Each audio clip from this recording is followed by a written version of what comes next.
और इसी तरीके कुछ कोटेशन है यहाँ पर यूपीएससी का संस्कृत साहित्य का सिलेबस है। एक्चुअली मैंने ऐसे पुराने कई ऐसे रिजल्ट रहे हैं जहाँ मैंने अपना फाइनल सिलेक्शन नहीं हो पाया, इंटरव्यू दिए थे, तो उस समय एक निराशा सी बनी हुई थी। जैसे ही मैंने रिजल्ट देखा और अचानक से एक खुशी सी आई, और सबसे पहले जो मैंने ठाना था कि जब भी मेरा सिलेक्शन होगा कि सबसे पहले कॉल अपने मम्मी पापा को करूँगा, तो मैंने सबसे पहले पापा को कॉल की। और जो पापा के जो फीलिंग थी, एक्सप्रेशन थे और जो उनकी आवाज़ में खुशी थी, वो मैंने अपनी लाइफ में पहली बार देखी। ये मेरे लिए सबसे ज़्यादा सुकून तक का पल था। ऑप्शनल संस्कृत था, मुझे भी बहुत ही ऑकवर्ड लगा कि संस्कृत लिटरेचर भी हो सकता है क्या यूपीएससी में। राइटिंग करते हुए फ्लो चार्ट का भी इस तरह से यूज़ कर सकते हैं। हेलो एवरीवन, वेलकम टू स्टूडेंटो। सो अभी हमारे साथ हैं प्रिंस चौहान सर, जो कि अभी बीपीएससी का जो हाल ही में कल रिजल्ट आया था उसमें सप्लाई इंस्पेक्टर के पद पर चयनित हुए हैं 588 रैंक के साथ। तो आज हम उनकी जर्नी जानेंगे कि उनकी जर्नी किस तरीके की रही है। वो यहाँ पर गांधी विहार में रहकर प्रिपरेशन कर रहे थे, तो उनका रूम भी दिखाएंगे, क्या सेटअप था, साथ में उनके नोट्स वगैरह भी दिखाएंगे और उनकी स्ट्रैटेजी क्या रही है, क्या टाइम टेबल फॉलो किया है, ऑल अबाउट जो टॉपर से क्वेश्चन पूछे जाते हैं वो सब हम इस वीडियो में कवर करेंगे। अभी तक आपने चैनल को सब्सक्राइब नहीं किया तो चैनल को सब्सक्राइब कर लीजिए, इस वीडियो को लाइक करें एंड आपके जो भी क्वेरीज होते हैं आप हमें इंस्टाग्राम एंड फेसबुक पर मैसेज कर सकते हैं।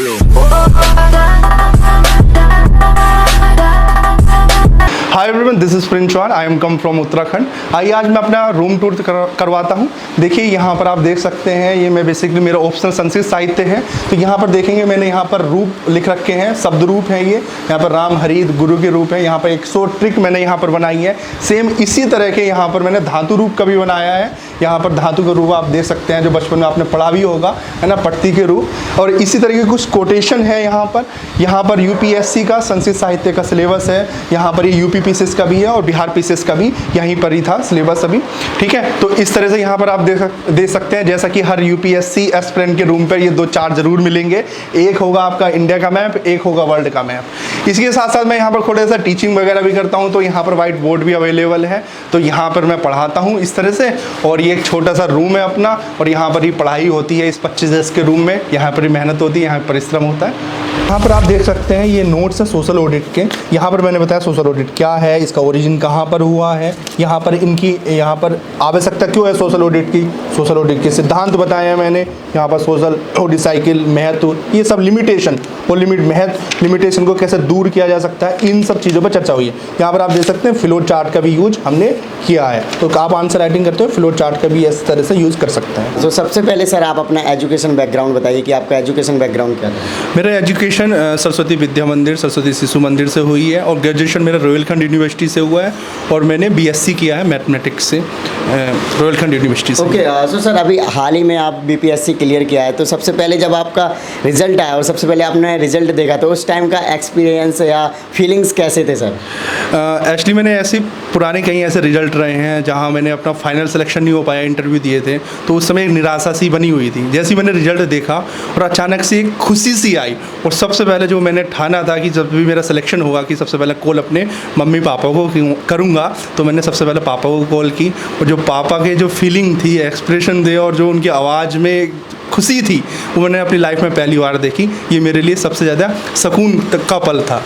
ओके, सो सर जैसे कि आप यूपीएससी और बीपीएससी स्टेट पीसीएस जैसे बहुत बड़े एग्जाम्स होते हैं, तो इनके लिए आपको मोटिवेशन कहाँ मिला? जब आप स्टूडेंट्स होते हो छोटे स्कूल के टाइम पे, तो बच्चे होते हैं, उनके मन में जिज्ञासा सी रहती है, तो उस टाइम से थी या फिर अभी आके जब समझ हुआ तब?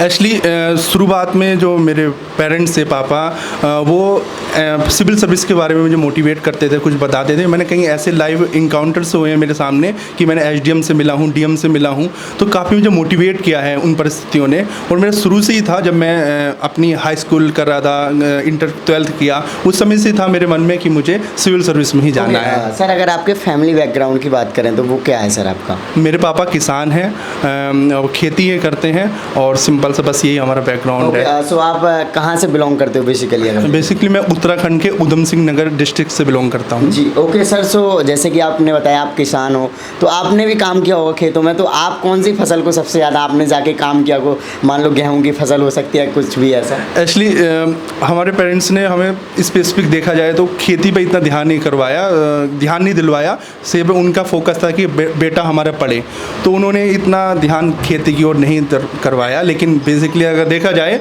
तो मैंने गेहूं की फसल देखी है होती हुई, सरसों की फसल देखी है, इन सब नॉलेज मुझे सब कुछ है, लेकिन स्पेसिफिक मैंने इतना ध्यान नहीं नहीं कर पाया फसल ओके के। सो अगर सर देखा जाए जैसे कि आप अभी सप्लाई इंस्पेक्टर के पद पर चयनित हुए हो, तो सर थोड़ा सा बीपीएससी के बारे में थोड़ा सा बता दीजिए अगर शॉर्ट में हो सके कि कौन सी परीक्षा थी और किस तरीके का पैटर्न वगैरह होता है। देखो बीपीएससी में प्रीलिम्स निकालना एक सबसे बड़ी चुनौती होती है, जैसे आज के समय में पैटर्न चेंज हो रहा है। आपका यदि आप पिछले साल के क्वेश्चंस पेपर और ये आपके कंसेप्ट क्लियर होंगे तो प्रीलिम्स निकल जाएगा।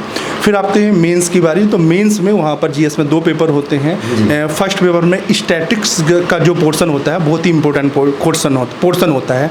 यदि आप उस पोर्शन को अच्छी तरह से कर लेते हैं तो आपके चांसेस बढ़ जाती हैं। और उसमें हिस्ट्री होती है, हिस्ट्री ट्रेडिशनल है, रिपीटेड होती है, वो भी हो जाता है। आपका कुल मिलाकर फर्स्ट पेपर में आपके कंसेप्चुअल क्लियरिटी होनी चाहिए। सेम कंसेप्ट आपका सेकंड पेपर भी अप्लाई होता है। आपका पॉलिटी हो, यहाँ पर इकोनॉमिक्स हो या साइंस एंड टेक्नोलॉजी हो, उन सब पर यदि आपके कंसेप्ट मौजूद हैं तो आप इन जीएस के फर्स्ट और सेकंड पेपर को आराम से क्वालिफाई कर सकते हैं। लेकिन यहाँ पर जो सबसे मेन फैक्टर होता है ऑप्शनल सब्जेक्ट का।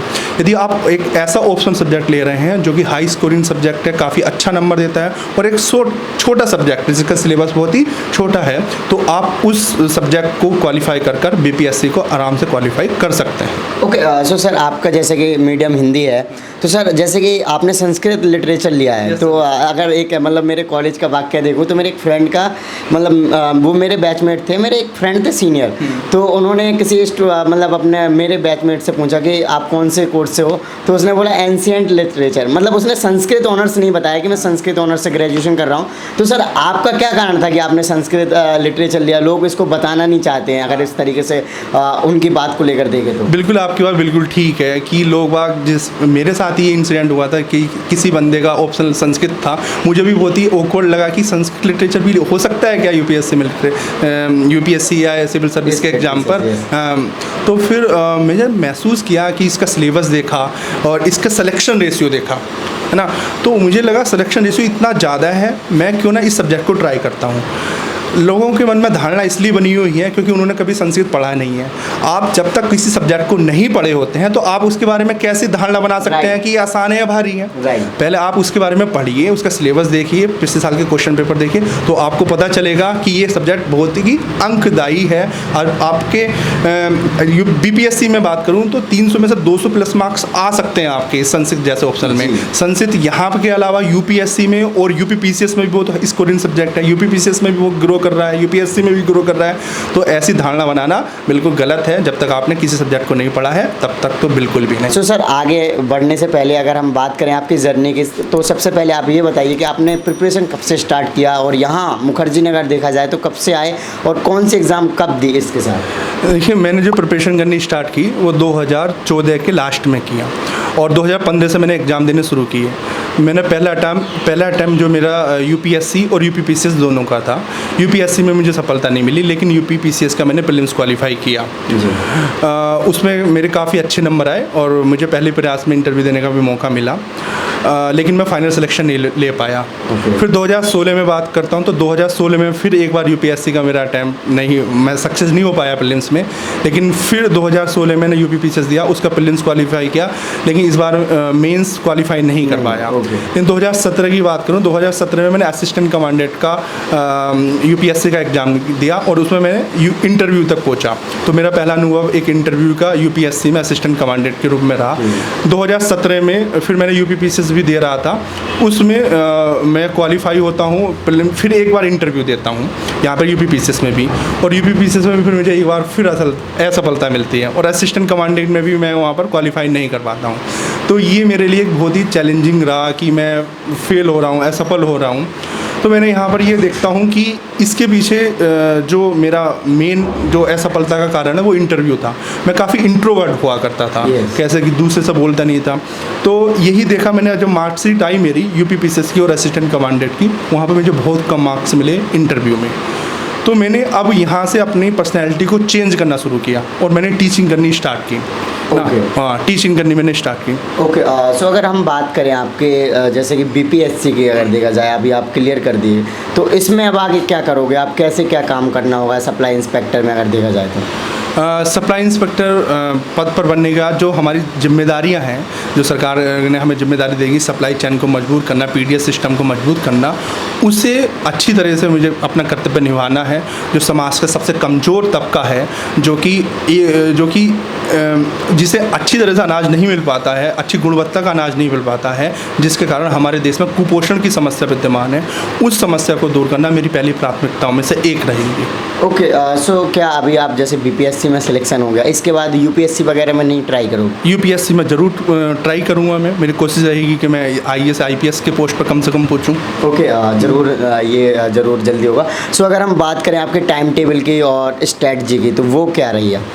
सुबह जब मैं उठता हूँ तो लगभग 6:30 बजे का राउंड उठता हूँ। फिर मैं लगभग 7 बजे से लेकर 10 बजे तक मैं टीचिंग करता हूँ। पढ़ाने के बाद फिर थोड़ा सा रेस्ट लेता हूँ, फिर अपना पढ़ाई स्टार्ट हो जाती है कम से कम 2 बजे तक। फिर लंच करता हूँ, फिर यहाँ पर फिर पढ़ाई स्टार्ट हो जाती है लगभग 6-7 बजे तक। फिर बाहर टहलने जाते हैं कुछ, फिर खाना खाते हैं, और फिर लास्ट में कुछ समय बचता है तो मोबाइल में यूट्यूब वगैरह पर देखते रहते हैं। जी हाँ, सो अगर हम बात करें कि आपने यहाँ पर रहकर प्रिपरेशन की, तो यहाँ का माहौल ने आपको कितना सपोर्ट किया एग्ज़ाम्स की प्रिपरेशन के लिए? यहाँ का जो गांधी विहार मुखर्जी नगर का एरिया है, ये समझ लीजिए प्रतियोगी छात्रों का गढ़ है। यहाँ पर आपको हर तरह के नोट्स मिल जाते हैं, आपको एक अच्छे लोगों से परिचय होता है जो कि एग्ज़ाम क्वालिफाई करते हैं, प्री निकलता है, मेंस निकलता है, इंटरव्यू तक पहुँचते हैं। एक काफ़ी यहाँ पर हमारे फ्रेंड सर्कल में हमारे भैया थे, सौरभ गंगवार और अभिषेक भैया, अभिनव भैया, जो कि सिलेक्टेड हो चुके हैं। तो उन्होंने मुझे कहीं ना कहीं गाइड किया, जिनके कारण मैं आज यहाँ तक पहुँचा हूँ, उनकी ही बदौलत है ना। तो काफ़ी मदद मिलता है, सपोर्ट मिलता है इस एरिया में रहने के परिणाम। ओके, सो जैसे कि आप अदर स्टेट पीसेस के भी एग्ज़ाम दे रहे हो और अदर एग्ज़ाम भी दे रहे हो, तो जो नए स्टूडेंट्स हैं वो किस तरीके से मैनेज करके चल सकते हैं? क्योंकि most of the students UPSC या फिर जो उनका ही स्टेट होता है उसके अलावा कोई एग्ज़ाम के लिए नहीं करते हैं। मैं तो हमेशा कहूँगा कि आपको अदर स्टेट के भी एग्ज़ाम देने चाहिए, लेकिन आपकी पढ़ाई में ज़्यादा डेविएशन नहीं होना चाहिए, ज़्यादा भटकाव नहीं होना चाहिए। जिन यूपीएससी का जो पैटर्न है, अगर आपने यूपीएससी का पूरा सिलेबस तैयार कर लिया है तो आप आसानी से यूपीपीसीएस भी क्रैक कर सकते हो, आप आसानी से बीपीएससी भी क्रैक कर सकते हो। बस उसमें थोड़ा सा आपको स्टेट स्पेसिफिक क्वेश्चन पढ़ने पड़ेंगे। अदरवाइज़ मुझे नहीं लगता कि कुछ ज़्यादा अंतर है दूसरे एग्ज़ाम को देने में, इन एग्ज़ाम को देने में। हाँ, हालांकि प्रीलिम्स के पॉइंट ऑफ व्यू से मैं मान सकता हूँ, प्रीलिम्स में यूपीएससी थोड़ा सा कंसेप्चुअल पूछता है और जो स्टेट पीसेस होते हैं वहाँ पर फैक्चुअल पूछता है। लेकिन अब सब स्टेट पीसेस का पैटर्न चेंज हो रहा है, वहाँ पर भी कंसेप्चुअल क्वेश्चन पूछे जा रहे हैं। Yes sir, okay. सो जैसे कि आप यहाँ पे रहकर प्रिपरेशन करते हो, तो एक नया स्टूडेंट जब यहाँ पे आए तो जैसे कि आपका कितना बजट पड़ जाता होगा देखा जाए इधर पे आपने रहकर प्रिपरेशन किया तो? अभी तो लॉकडाउन है तो रेंट थोड़ा कम है, लेकिन अगर एक सामान्य स्थिति की हम बात करें तो 8,000 मेरे अनुसार एक सफिशेंट होता है, आइडियल 8,000 रुपये इस गांधी विहार जैसे एरिया में। लेकिन अभी क्या हो रहा है, रेंट कम है तो कम हो जा रहा है खर्चा। ओके, सो सर लास्ट में जैसे मैंने कुछ क्वेश्चंस नहीं कवर किए हों और जो आप शेयर करना चाहते हो, कुछ भी आपके मैसेज या फिर जो भी बात है, तो प्लीज़ सर। मैं यही कहूँगा कि आप सभी लोग अपनी मेहनत अच्छी तरह से मेहनत कीजिए। आपको सफल होना आप पर ही निर्भर करता है, किसी दूसरे पर निर्भर नहीं करना है। और यही मैं कहना चाहूँगा कि अगर आपको किसी भी तरह का गाइडेंस चाहिए, कुछ भी चाहिए, तो मैं हूँ। आप सर मेरा टेलीग्राम और यूट्यूब का लिंक नीचे डाल देंगे, आप मुझे संपर्क कर सकते हैं। और जो भी है, मैं थोड़ा टीचिंग भी करता हूँ तो मैं आपकी हेल्प भी कर सकता हूँ, है ना। देवेंद्र भाई का थैंक यू कि आप यहाँ पे आए, देवेंद्र भाई। ओके, सो गाइस, जैसा कि आपने देखा कि भैया ने अपना एक्सपीरियंस शेयर किया, वो किस तरीके से क्या क्या करते रहे, कैसे उन्होंने स्ट्रेटजी बनाई, क्या टाइम टेबल रहा, और अभी उनका हाल ही में सिलेक्शन हुआ उसके बारे में बताया सर ने। और सर यूपीएससी को अपना फाइनल गोल मानेंगे, तो उसके लिए भी सर की प्रिपरेशन या स्ट्रगल कंटिन्यू है। सो आई होप कि आपको ये वीडियो अच्छा लगा होगा, तो इस वीडियो को लाइक करें। अभी तक आपने चैनल को सब्सक्राइब नहीं किया तो चैनल को सब्सक्राइब कर लीजिए। एंड आपके जो भी क्वारीज होते हैं आप हमें इंस्टाग्राम एंड फेसबुक पर मैसेज कर सकते हैं। इन सभी के लिंक वीडियो के डिस्क्रिप्शन में। जय हिंद।